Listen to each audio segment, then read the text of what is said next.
Today we're going to talk about statements. We talked about statements a long time ago, back in chapter 2. We said a conditional statement is of if-then format. So if this thing, then this follows from that. So we learned about these statements a long time ago, and back in chapter 2 we learned that we could make an adjustment to a statement called a converse. And what did the converse do to the statement? Flips it. Flips it. It takes the if portion and the then portion and interchanges them. Today we're going to learn 2 more ways that we can change conditional statements called inverse and contrapositive. So, given an original statement of if P then Q, converse is a review. Converse we've talked about throughout this year as meaning we switch the 2 portions of the statement. The words if and then stay where they belong, but we switch around the phrases, so if Q then P. That we've already talked about. The 2 new ones for today are inverse. For an inverse, we do what's called negating each part, or we say not. We want to change it to the opposite. So if not P, then not Q. So it maintains the original order, but it changes both pieces to be their opposites. Okay, so we use the word not. The way that I remember a converse, or rather an inverse uses the word not, is inverse kind of has that sound of in at the beginning, and in does not. Okay, so inverse does the nots. A contrapositive takes both the converse and the inverse. It makes both adjustments. It switches the order and it negates them, puts the nots in there. So if not Q, then not P. Switches the place of the phrases and puts the nots in there. We learned at the beginning of the year that a statement and a converse are not necessarily both true. They can be, but when we switch the order, it doesn't have to still be true. Sometimes the order is actually very important in the phrase. Same thing with an inverse. Just because a statement is true does not mean the inverse will be true. But a statement and a contrapositive are what are called logically equivalent, which means they say exactly the same thing, they just say it differently. They will either both be true or both be false. Okay? Often a statement is easier to understand than a contrapositive, because once we start putting those nots in there, it can get a little bit confusing to try to think backwards about this problem. But a statement and a contrapositive will always either both be true or both be false. Okay? Converse and inverse, not so much. But a contrapositive will match a statement and its truth or validity.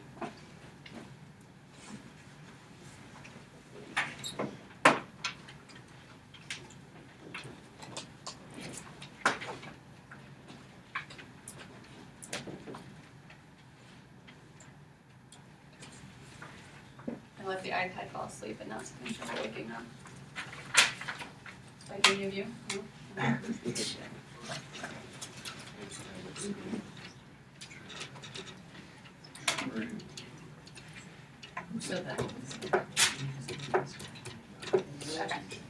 We are going to go ahead and look at some examples of this type before we go on to the other type of problem that we're going to look at today. So, given a statement, let's say the statement is, if I can sing, then you can dance. Okay, let's say that's our statement. We're going to make all of the adjustments that we can to this statement. So the first type is called the converse, and this is what we learned earlier this year. A converse switches the order of the phrases. The words if and then stay where they belong, but the phrases switch. So if you can dance, then I can sing.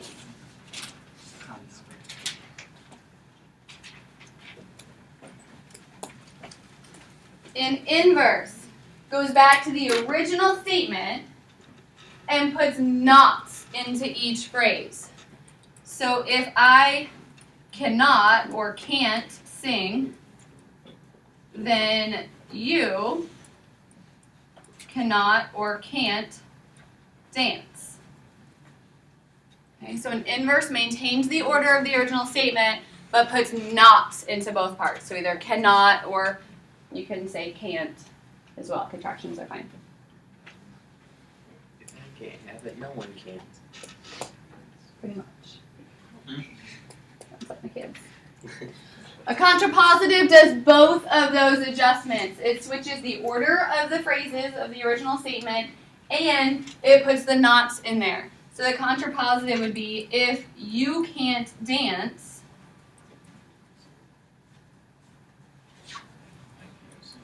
then I can't sing. Okay? So a contrapositive switches the order of the phrases and puts the can'ts in there. It does both a converse and an inverse at the same time.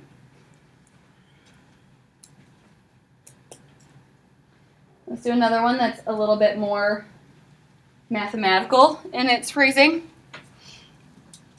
Is this under the classroom exercises? It is. If y is less than 3, then y does not equal 4. I'm not necessarily doing all the classroom exercises that are listed there, though. I'm just kind of picking and choosing some of them. Okay, first, since this is mathematical, we can actually determine whether this statement is true or false. So is this statement true or false? True. This statement is true. If y is smaller than 3, there is no way that it is 4. So that is a true statement. Now we're going to make our adjustments to this statement. So first, a converse. A converse switches the order of the phrases. So if y is not 4, then y is less than 3. False. True or false? False. False. If y isn't 4, Wait. then y could be smaller than 3, because y could be 2. Okay, all we know is it's not 4. It could be anything else. So y could be smaller than 3, or it could not be smaller than 3. Y could be 5. Okay? So we only say it's true if it has to be true, and this does not have to be true. Because y could be smaller than 3, but it doesn't have to be. Was that the converse? That is the converse. It switched the order. An inverse keeps the order of the original statement, but changes them to their opposites, or does what we call negating. So if, now question, what is the opposite of y is less than 3? Y is greater than 3. Y is greater than 3 is part of it, or equal to. There are 3 different relationships that two numbers can have. They can be greater than, they can be less than, or they can be equal to. So when we are changing a greater than or a less than, we need to consider all of the other possible options. So we can flip that sign and then either add the equal to bar or take the equal to bar away if it's there, so that all 3 options of that relationship are considered. So the opposite of less than is greater than or equal to. Then, what is the opposite of y does not equal 4? Y equals 4. Y equals 4. True or false? False. If y is bigger than 3, does y have to be 4? No. No, it could be something else.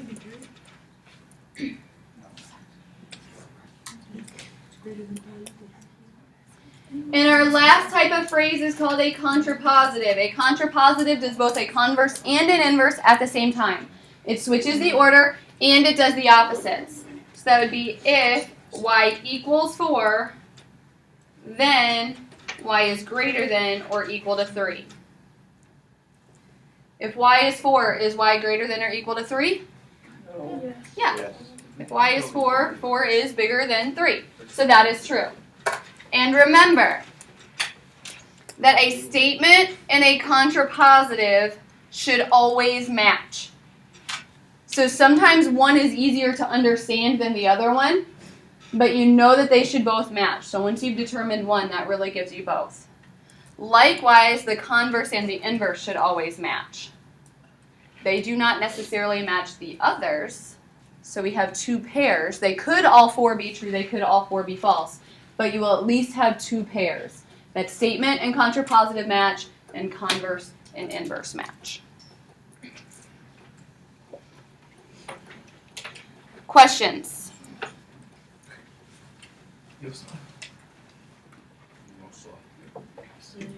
What happened if the statement had like a not in it? We would take the not away. Yeah, we want to say the opposite. So if there's already a not in there, which is kind of like what this one says, it says y is not equal to 4. But even if it had words there, to do the opposite of a not, we would take the not away. We don't want to say not, that's not good English.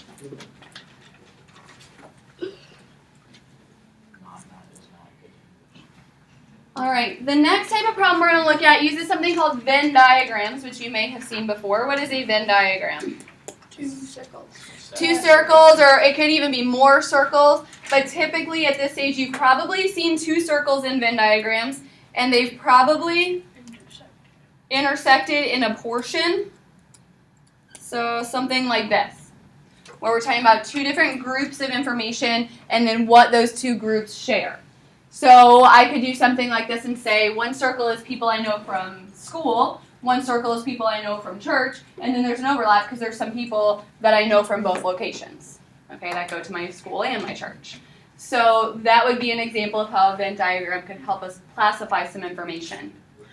Our Venn diagrams in this lesson are going to look a little bit different than this because our statements are going to use universal, which means everything included phrases. Things like all or none or every. Okay, so we're talking about every single one is included in the other. So if our statement is all runners are athletes, we want to represent that by a Venn diagram. Our 2 circles are going to be the nouns, runners and athletes. And we want all of the runners to be contained within the group of athletes. So our Venn diagram for this question is going to have 2 circles completely contained within each other, where all of the runners fit within the group of athletes.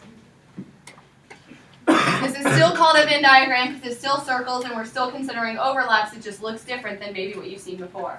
Before we had groups that partially intersected each other. These ones fully intersect each other, that all runners fit within the group of athletes. Okay. Once we have this Venn diagram drawn, we can use it to evaluate some statements. So I'm going to redraw it.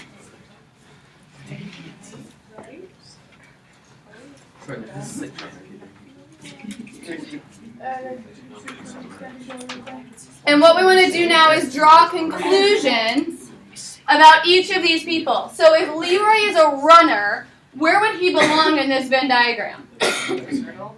In the runner circle. So Leroy is in here. What does that mean about him? He's an athlete. He's an athlete.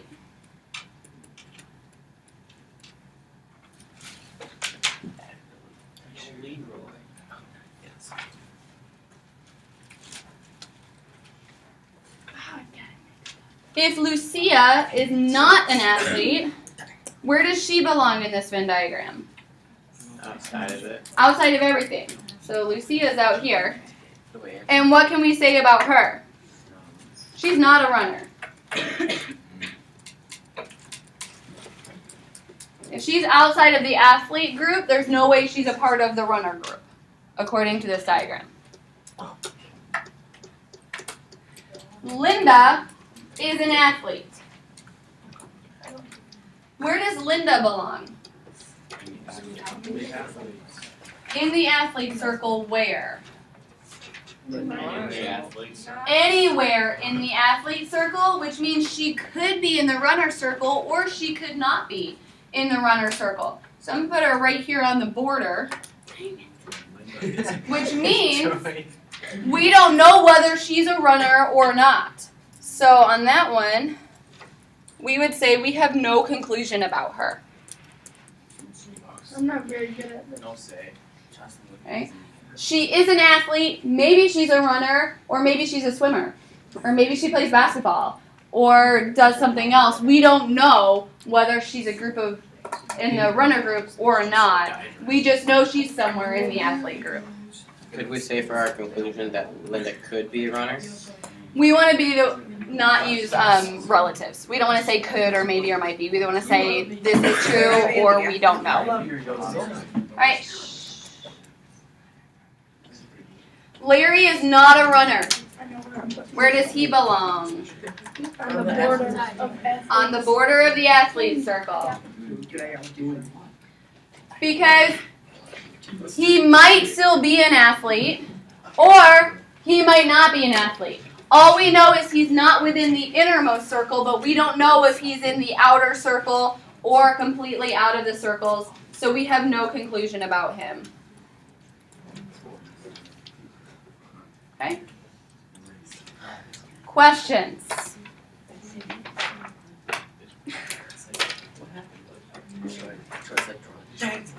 On your assignment,